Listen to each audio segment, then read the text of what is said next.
Their heads also appeared connected directly to their shoulders with no discernible neck. There were 3 carrot-like growths instead. One where the nose would be on a human, the other 2 where ears would normally be. The beings had lobster-like claws at the ends of their arms, and they seemed to have only one leg. Hickson later described the creature's lower bodies looking as if their legs were fused together. I guess that's where, ending in elephant-like feet. That's why they're the wrinkly faced elephant, lobster, carrot nose. It's the weirdest, just the weirdest description. Oh, and Hickson also reported that the creatures moved in mechanical robotic ways. That's important, actually. I mean, if they just have 1 foot, they're going to move pretty weird. They have to hop everywhere if they have 1 foot, right? They're like a kangaroo. Unless there's like a system that makes them move like a treadmill. But that's disgusting. Before we go too far, I'll finish this up, and it says, on the ship, Hickson claimed that he was somehow levitated and hovered a few feet above the floor of the craft, and was examined by what looked like a large football-shaped mechanical eye, about 6 to 8 inches in diameter, that seemed to scan his body.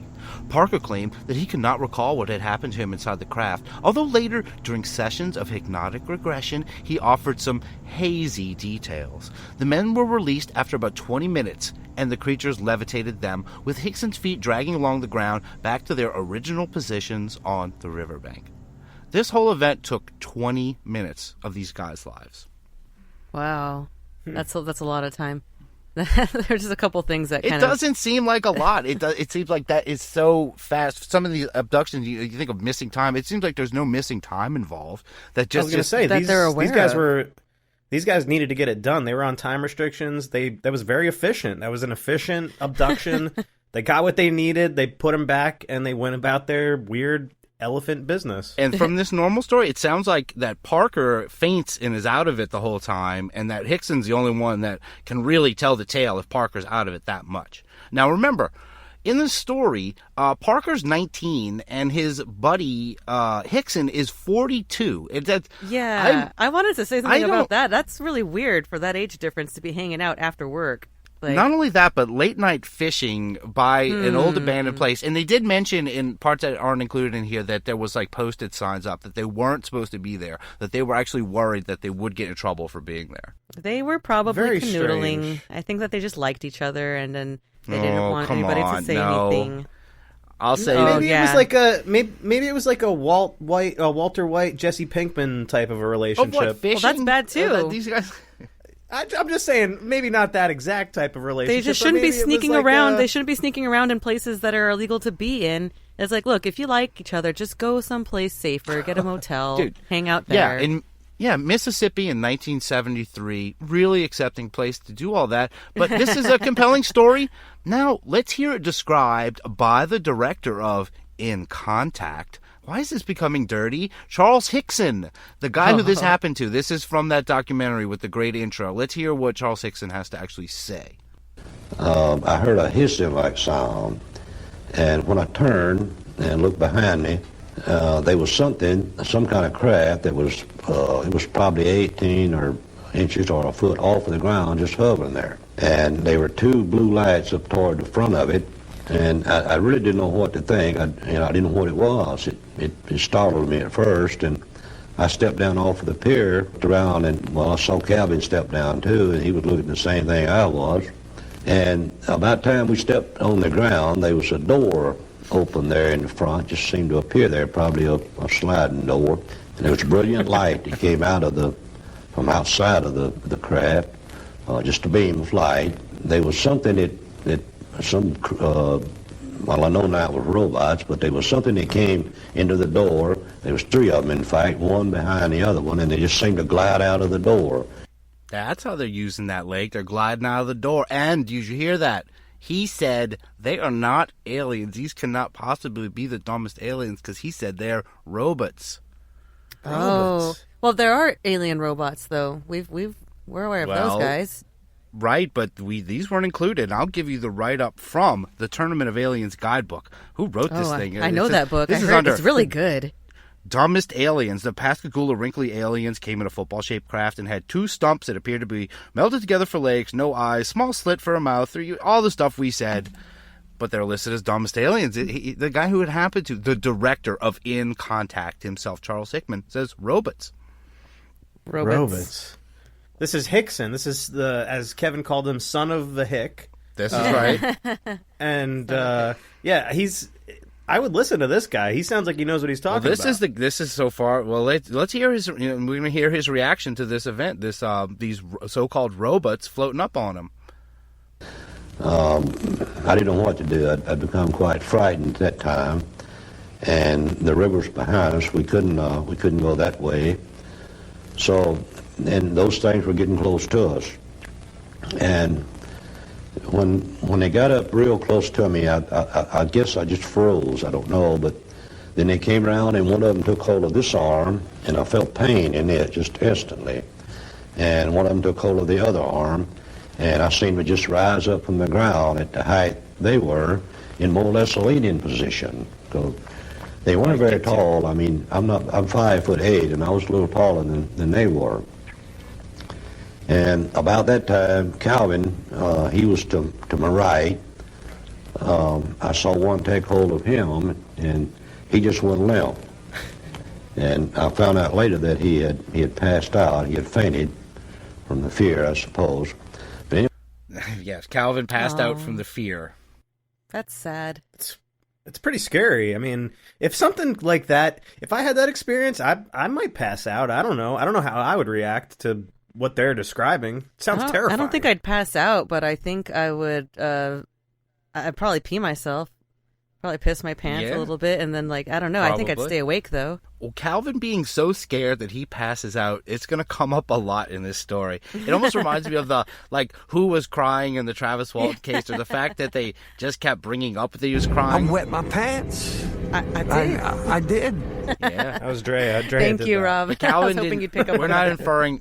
We're not inferring that Calvin did that, but much like the crying Travis Walton, it is always brought up that Calvin just got so scared. He was like, got the vapors. He just passes out immediately. Oh my. Yeah. People like to pass out. Maybe he was wearing a really tight girdle or a corset or something, and he wasn't getting adequate oxygen. And it might, whatever theories you have about it, think about the older guy stays awake, the younger guy's passed out, and the older guy's telling the story later. But this is going to get told again. This story gets told again here on a show called Monsters and Mysteries from Destination America. And they take a very spooky approach to this case.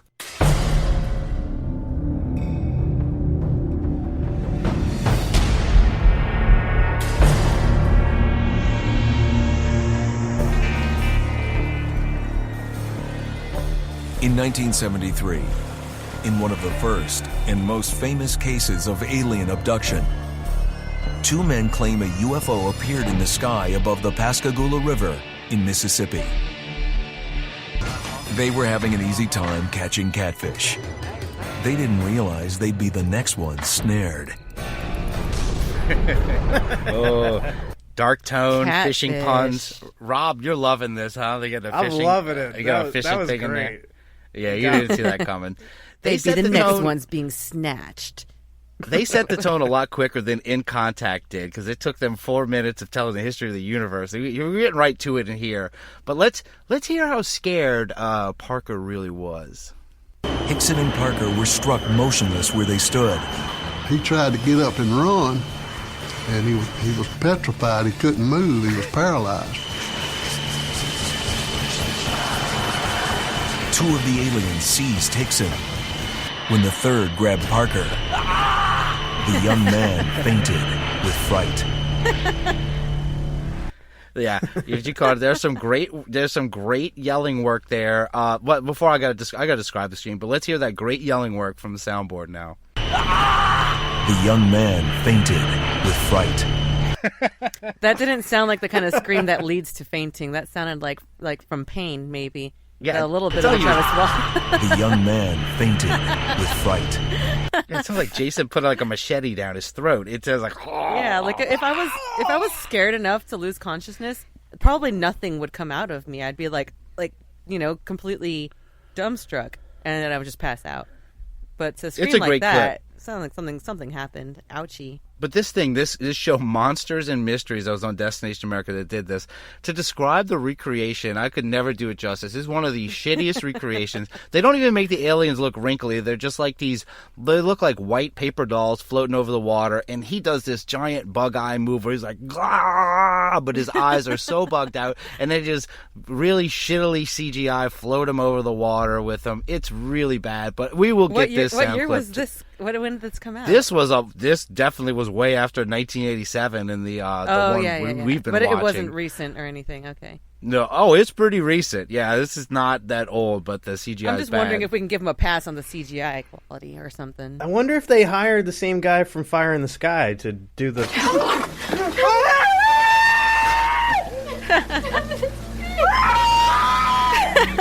Yeah. I think we would have got a different range of pitch with that guy. He hasn't even been abducted yet, and he's screaming like... The young man fainted with fright. Yeah, that was before they even got abducted. He screamed like that. Yeah, that's just on the pier. He still has his fishing pole in his hand. But that's all for that show. Unfortunately, fish hook. Destination America has this shit on lockdown. It's $1.99, so we're going back to In Contact. Now.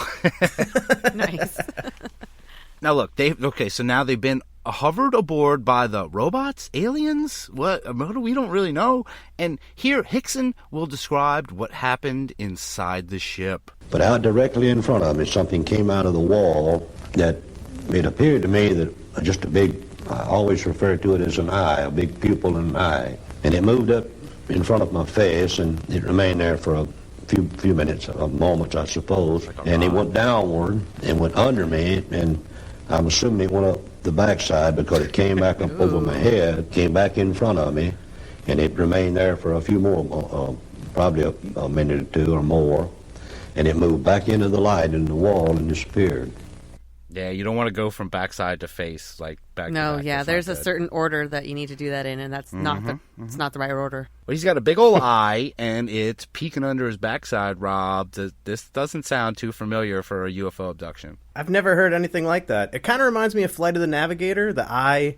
Did you ever see that movie from back in the day, that old Disney movie? Mm-hmm. You remember how the eye that controlled the ship? Well, yeah, I was checking out that a little. No, I didn't. I'm not aware. Backside. I just thought the Eye of Sauron. Yeah. I don't think it's that big. They said it looks like a little deck of cards flying around the room. A little deck of cards. I didn't think hear it's that an part. MRI or an X-ray machine or a deck of cards. It's got or many described like a descriptions. football-shaped eyeball, but it's like, aren't most eyes are kind of shaped football-like? But we Their got a very eyes are clear peeking visual at of the him. football shape. He's getting peeped at already with eyeballs flying around, and I mean it's like rods. He said it's getting in his face, and so maybe they're connected. I'll check it out later. But just when it's getting good with these backside eyeballs appearing, In Contact cuts to a man named Tommy Crawford, and this guy is the assistant manager of the radiology department, and he has this to say. My first and only contact with Charles Hickson and Calvin Parker was on the morning of October the 12th, 1973, early in the morning. I was working in the X-ray department at the hospital, and for those of you who knew the Singer Road Hospital back at that time, we had a ramp that went up back to the emergency room where the ambulances used to come up to bring the patients. Who was this documentary for? Who outside the immediate area knows anything about the layout of a hospital 14 years ago? Why would I do now. It's all in the details. It's the little details that set give you the image in your mind. But why would he think anyone watching a documentary would know a specific? Maybe it's the thing. I think this was public access, kind of just shown to a local area, most probably. Yeah. But or probably if they don't get out much, they know what they know. They know that old ramp. That's all they know. You know how that ramp goes. Honey, ramp-like. You remember that old ramp behind the hospital? Yeah, I remember that. Yeah, he just mentioned I've it. I've seen a ramp. The ramp. He talked about the ramp. Oh, that ramp. But guess what? I don't know this ramp, so there better be some kind of payoff to the ramp. So me and a couple of my buddies that were there at the time sort of started laughing. You got to imagine being in a hospital, some of the stories that you can hear in a hospital. So I went down to the emergency room, which is just a very few steps from the X-ray department at that time. So I went down there, and they were checking these two guys out, presumably for whether drinking, drugs, or anything. I don't know if something was happening to them or whatever. I didn't get to see that portion of it. And right about that time, the television station out of Biloxi showed up, and there was just one cameraman with one of those shoulder cameras, a guy that was like an announcer, interviewer, or whatever.